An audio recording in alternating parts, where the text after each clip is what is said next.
Bon, pour ceux qui me suivent sur Insta et TikTok ou peu importe, vous avez vu que j'ai pas pris cette vente. Je l'avais vu en live avec les membres, on avait une magnifique vente, mais je l'ai pas prise. Je vais quand même vous faire un trade récap parce que c'est super intéressant. Pourquoi je l'ai pas pris? Il y a un membre qui l'a pris quand même. Moi, j'ai décidé de ne pas le prendre, ok. Je vais vous expliquer toute l'analyse. Donc, ce que j'ai vu, moi, c'est que l'open, elle est ici, ok.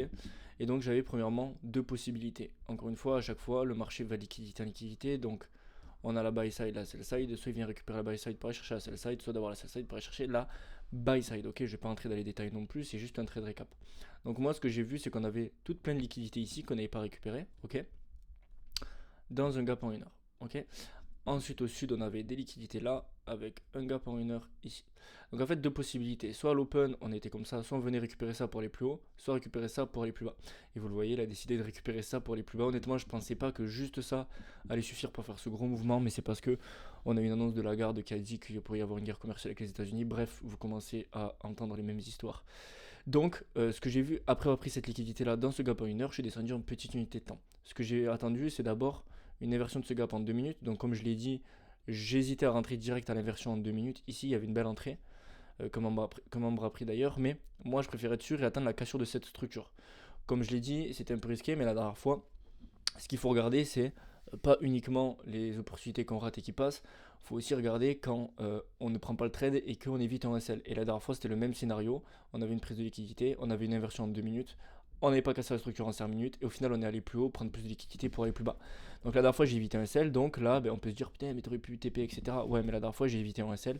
Je sais que c'est en étant patient comme ça que ça fonctionne. Donc, j'ai attendu le break de la structure, je me suis dit, ok, si j'ai un break de structure, avant qu'on prenne ces liquidités-là et ce gap en 1 heure, je prendrai une vente. Pourquoi avant qu'on prenne ça? Parce que ça, c'est des liquidités, gap en 1 heure, donc c'est très bien une zone qu'on peut rejeter, prendre les liquidités pour aller plus haut. Ok.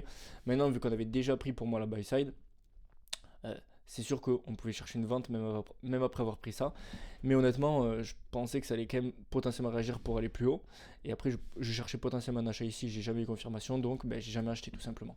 Donc déjà, prise de liquidité dans ce gap, avec toutes ces liquidités. Bref, du coup, après, j'ai attendu un break de structure en 5 minutes qui a eu lieu. Mais vous voyez que juste cette bougie-là a suffi pour prendre toutes les liquidités. Donc à partir de là, ça m'intéressait plus de vendre parce qu'on avait pris les liquidités au sud selon moi.